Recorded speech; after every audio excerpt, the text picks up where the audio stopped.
Hello, and welcome back to the Business of Football podcast, episode number 10, and today we're going to be talking about how globalization has impacted football.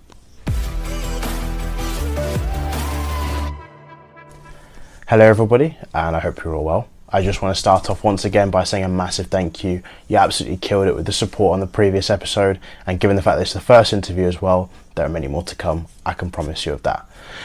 Globalization is, pivotal everywhere. But particularly now in football, football I think is like its own mini society in itself. It's not mini, it's like $400 billion industry, so that's not mini if you ask me.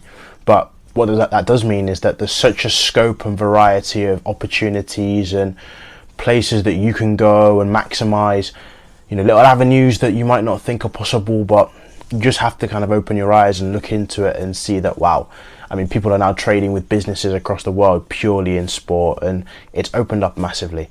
A lot of that is, I think, because the product on the pitch has become so commercialized through broadcasting, television, through social media now.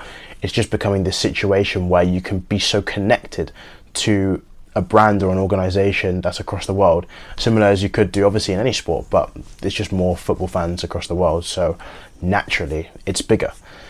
And you see it in this, there's so many different elements that it works. I think the number one is probably fan engagement now. We're seeing a different type of engagement and way that people access with football. It's fascinating. I think the ECA did actually a document where they looked at the different types of fans that you can see coming to games of football. And it's actually incredible. I've got it written up right here. I'm just going to rattle them off. You've got football fanatics, which are the guys that are, dying for football. They love football, just straight into it. That guy that probably goes, kicks the ball at the courts and absolutely just football mad. And obviously some people like that probably absolutely sweats out Football Manager, is sick, unbelievable. Probably a bit younger, under the age of 35 is about 37% it says here. So that's quite a younger demographic, but they're probably the ones that enjoy football the most, might go out with your mates to the pub and watch the game or whatever. You've got the club loyalists at 14%. And these guys go to every game. The guys that go home and away. I wish I could go to away days, man. I remember when we were at Swindon Town, some of the away days we used to have, unbelievable. I reckon it's so good to go to an away day, This is not even business. This is just me, because I haven't been in years since I was younger. But it just looks so fun. And these guys, season ticket holders probably, and we'll come to these guys in a minute, but they're there. You've got this is the most interesting category, the icon imitators. So these are the guys that probably support a player over your club. And this links in a bit with tourism, because a lot of people now have come over, especially when they come to the UK to watch Premier League game, and that's all I can go off because I obviously am here in the UK. They follow that player over the football club, and in turn that might make them a fan of that player. So my two favourite examples, Heung-min Son, obviously from South Korea. Look at how many South Koreans probably go to Tottenham games whenever they can just to see Heung-min Son, and that's because he's been such a revelation. I think he's a bit different though, because he's quite an outlier from his country, not as in like he's the only good player that's come from South Korea, no, but in terms of he's gone to the commercialization of the Premier League now, and the timing that he's doing it means that people can actually see him more on what he does as well, and they want to get a part of that as well. Erling Haaland, I feel like I talk about Haaland a lot, but he's just a robot. And I remember when he signed at City, 2022 I think it was, and he must have scored about 4 hat-tricks or something in his first 10 home games at least, I can't imagine. He just scored so many goals. And it got to the point where we started to see so many Norwegian flags. I'd see kids come in and they'd have blonde hair, they'd have a full Haaland kit, and they were just here to see Haaland. And he would never let them down because he'd always go and score a goal anyways. But that iconography of him specifically, and you get people like that across the world. Like, look at Twitter, for example. People just follow the players. Paul Pogba was another one on social media, particularly, where as a Manchester United fan, seeing how many people were following and defending this guy, and when he left United, a lot of them left as well. Ronaldo, think how many Ronaldo fans just support Ronaldo. So when he was at Madrid, obviously they followed him at Madrid. Then he leaves, comes to United, and a lot of Real Madrid fans suddenly became United fans. I had one friend who bought a Ronaldo top for United, does not care about United in the slightest. He was just there for Ronaldo, and you know what, fair enough. These are at 14%, and usually the youngest demographic of fans between the age of 13 and 34. So as you can imagine, that's probably quite a large demographic, but I think that will go up as it continues. We've got the FOMO followers. These guys don't want to miss out. So again, quite young, under 35 really, and they don't really follow football as much, but when it comes to like the big events, so a cup final or the Euros or something, then these guys are full blown in the zone, like that's right, let's go support the team. And I think it has its peaks because, to be fair, they don't have to get so emotionally invested that if their team loses they really care that much, but it's just a little bit of fun. And then we have the main eventers at 19%, who are a little bit older, again quite moderate fans, but they're not really deep into it, if you know what I mean. So they're just quite casual, 19%. And sorry, we have one more category. It's actually the tag-alongs, who are at 19%, sorry. And these guys aren't really interested in football as much, but if their friends go or they come round and football's on the TV, they'll watch. And so it's not really that big of a deal for them. But as you can see, that is actually a labelling by the European Clubs Association. Obviously, these are the guys who wanted the Super League, so it's quite fascinating that they did this bit of research. I think this report came out prior to the Super League, I'm not too sure. So that was something that is quite interesting really, because it has a lot of layers to it in terms of careers, because now you think there's so many different target segments that you can look at and go, okay, maybe if I target a service towards this, or I target my social media towards this demographic of people, I could reach out to them and I could get their attraction, get their attention. They're football fans or they're football stakeholders because they have an interest to a degree. What can I do that gives them a great experience at a match day? This is what football clubs are now trying to do across the world really, and I say football clubs particularly in the Premier League, the Big Six, where they're really trying to target the highest spenders, particularly on a match day. Unfortunately, the way it works is that the loyalists, those guys who are season ticket holders, will go to every single game, are probably the demographic of fans that football clubs are least interested in, because they know they're going to come every week, pretty much give or take, and they're not going to spend money on buying the shirts or buying the merchandise or going on a stadium tour before the game, because they're already fans. Like they're loyal, they're going to travel everywhere, and the money that they're going to spend to travel is probably going to be outside of the club, like getting to match days, home and away. That's probably where most of their costs are going to go. They've already bought the season ticket. We don't need to reach out to these guys. It's the tourists, it's the guys who are tag-alongs or who come for the main event, or they've come to watch that player.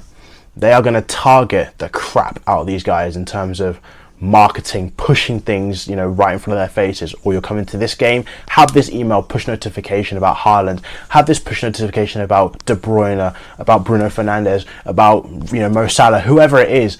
Come to the game and buy that Mo Salah t-shirt, because you're a Mo Salah fan, you're coming to watch him for the first time. This is what it's about.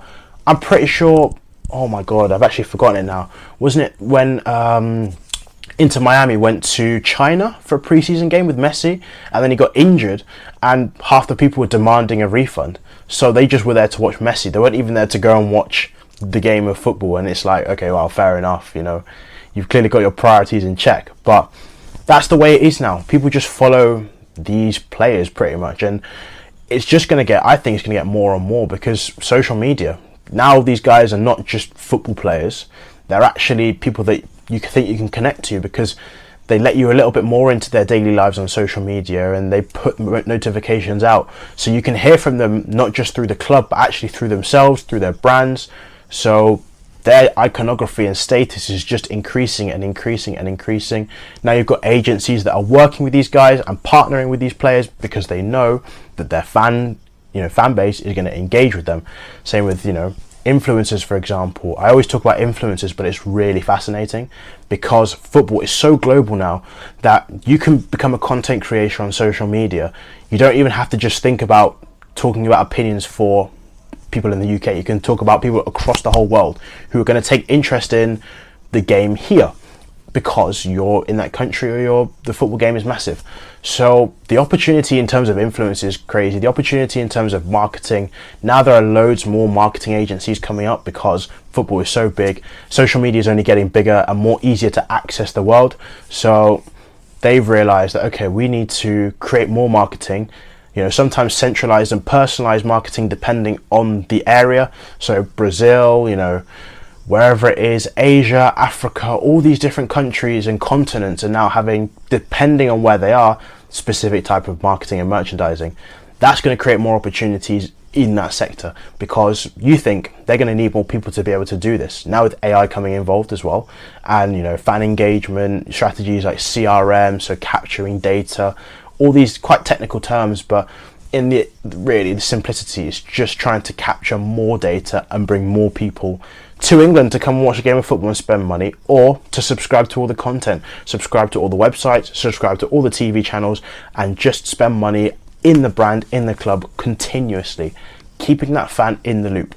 And like I said, these are really the guys that unfortunately aren't the loyal ones, who are still needed because they create that atmosphere, but in terms of monetary value, not really. That's why the Super League, I believe, is going to happen, because it doesn't really matter for Manchester City or Manchester United or Liverpool if they fill up Old Trafford or not, because if they can go and fill up some stadium in America, Man United versus Real Madrid 2014, like 109k people filled up that stadium. Think how much money was spent on shirt sales alone, because people don't get the opportunity to go and see Manchester United every single week in the US. So they're going to invest in the kits, the shirt sales. Yeah, you're going to have to pay a bit of money for the stadium or whatever, but you're going to make so much money from that, and so much engagement. Pre-season tours are not really pre-season tours anymore. They're more just like marketing campaigns, really, just disguised as pre-season. Let's go to the States and have a mini Premier League where we have Premier League clubs play against Premier League clubs anyways. Why are we doing that? Because it's an opportunity to market. We market Chelsea versus Wolves, 2 Premier League clubs in America. Let's go and do it. I see, obviously, you've got the Super Copa, for example, in Spain, where I think that final goes in Saudi Arabia, so it's usually Real Madrid and Barcelona anyways. They're playing a match in Saudi Arabia for a cup final. I'm pretty sure that's their equivalent of the Carabao Cup. Mistake me if I'm wrong, but I'm pretty sure that's their equivalent. So the whole world is opening up, and especially in football now, they're really wanting to get Premier League games abroad. Again, I think unfortunately money talks, and again, another rabbit hole for another day, but I think the Premier League and the governing bodies are going to struggle to be able to keep a lid on that, but we'll save that, we'll park that. They're just becoming big corporations now that are looking to expand. So with this globalization and with this push for such an international market and international engagement, it's just going to create more roles and opportunities, and niches are going to open up. When I think about it personally, it's just so exciting, because there's going to be so much content to create stuff around, and that's from my perspective, in terms of videos or podcasts or talking points or AI, social media marketing, all these different things. If you can engage with the football world right now, especially where football is heading, then you're going to be so set. And I think it's really interesting the way that it's just developing and continuing to grow. That's not really going to slow down. Unfortunately, I think one thing this creates, and it's not a business side of things, it's more the impact of that global versus local fan. One of the most annoying terms I always see on social media is support your local. I get it, because local fans, if you don't know what that is, it's basically like people who are actually from that city or whatever, who actually support that team, are unhappy that other people from other countries or other places support clubs from, let's say, for me, for example, I'm from Swindon, but I support Manchester United. People pretty much will say support your local, which is to support Swindon Town. That's maybe why it annoys me, because that is aimed at me, but that tension is really starting to feel itself. And sometimes you feel it at a match day where local fans and global fans, they don't really get along or see eye to eye, because it's a little bit annoying. And I'm just like, well, everyone's here to enjoy the experience at the end of the day, and you can't really regulate someone's experience at the end of the day, an entertainment product, because that's what football is. It is entertainment. So that is a shame, but you're catering to 2 different sets of supporters, and people pay a lot of money for that. So there's absolutely a million ways to do it in business. I think you just have to really find out and understand your niche, understand your specialty, and it can be anything. If you think about coaching, for example, coaching's online now. That's really the space where it's going to go. Again, global. Think how many people actually play football, not just consume it or watch it, but actually play it. That's a global marketplace. There's probably more people that play football than watch football in some capacity. I would probably say so, but maybe I'm wrong on that one, I'm not sure, but maybe there is. So think about that market that you can really explore and make the most of, get into, and be like, right, this is what we're going to do. I'm going to try and push out my content to the entire world and see what happens. Event speakers, globally now it's becoming a massive thing where countries, football organizations globally are working together. So it's no longer just the Premier League for the Premier League, or actually I was going to say La Liga, but that's a really bad example. If you ask the La Liga president, would he work with the Premier League, he'd probably punch you in the face, I'll be honest with you. But the FA, for example, maybe like FIFA, they're probably working more together. You kind of get what I'm saying. If you don't, that's a big shame. But it's interesting the way it's going to mold itself. Football's just only going to continue to get more global, and I think it's a good thing. Because when I say I think, because obviously there's an aspect of that local side of things that's gone. Football's never going to be the same. Rivalries and passion, and the way that I'm sure back in the mid 2000s or the beginning of the Premier League, where it was very, very tribal. But at the same time, it's a fantastic thing because more people can access coming to football matches.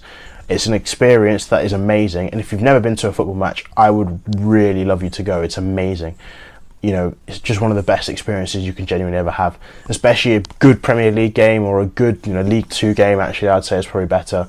The atmosphere is always really, really good, and that's something that TV cannot replace, unfortunately. But more people are accessing the game. There's more money driving through the economy. There's more money driving through the game and the industry. It means that more jobs and more careers are opening up, more business opportunities are opening up, and that's just in football. I mean, I don't need to say like Formula 1. Formula 1's massive. It's become so global now because it's also gone more global and globalized and created more access to supporters. If you don't know, I also support Formula 1. So I hate Drive to Survive though. That's kind of a bit of a pointer. But it's just massive, and that is the way that sport is going. It's not going to change. It's not going to slow down. So I think, unfortunately, to those that don't like it, you're going to have to just live with it and accept that the game that you probably support is not necessarily there.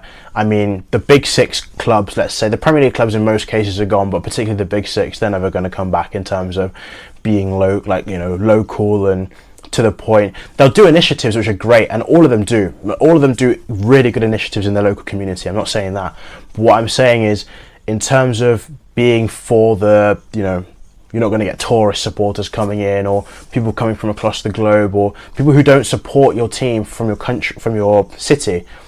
It's just not possible. It's not going to happen.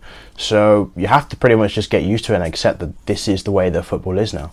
It's good for the football game and for the industry, and it's going to create more opportunities and career pathways. So don't beat it too much. Just accept, and I've done that, and I may have been one of them as well, where I didn't necessarily understand why it was so global and why is the Super League happening. And when you really deep it, look, there's some experts you can go out and listen to can tell you why the Super League is such a big thing and why they want it so much, why the Champions League is the way it is now because of this case. That's another, like I said, a topic for another day. So there's just so many different aspects of it where that personalized style of it is gone. And one thing that I think has definitely actually lost out is young people going to games of football. That doesn't really get spoken about enough, but ticket prices are so high now and young people are getting priced out. For Manchester United's waiting list is 10 years, at least, to get a season ticket at Man United.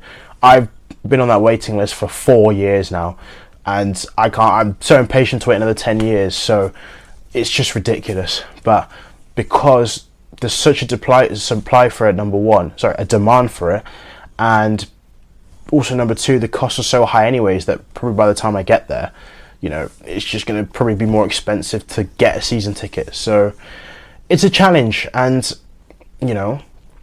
it's actually also the reason why, this is the final point, why if you're a season ticket holder and you miss a certain amount of games and now they threaten you to say you're not attending matches and they threaten to cancel your ticket, it's because they would rather give it to someone who they know is going to go and spend money at the game. So those tickets probably don't go back to another season ticket holder, they just get used for general sale because they know, or they sell it to an agency. Oh my god, those agencies rip you off so much, it's ridiculous. But they know the club knows they're going to get more money out of that than you as a season ticket holder who won't spend as much money. So unfortunately, they're not hesitant to get rid of you at all. Like, if you're there, great. If you're not there, fine, we'll get rid of you. We'll get someone else to sit there who is going to invest on the scarf, on the beer, on the pies, on the football shirt, whatever it is. And that's the game, unfortunately. That's just the way it is. It's changing. It's changing, like all things. It's just going away from what it used to be, and this is this is the current way that football is. Who knows what it's going to be like in 5 to 10 years? We'll find out. Thank you very much for listening to this episode. I really enjoyed bringing this one to you, and I hope you stay subscribed, go into like and share, and I'll see you in the next episode of the Football Business Podcast. Take care and peace.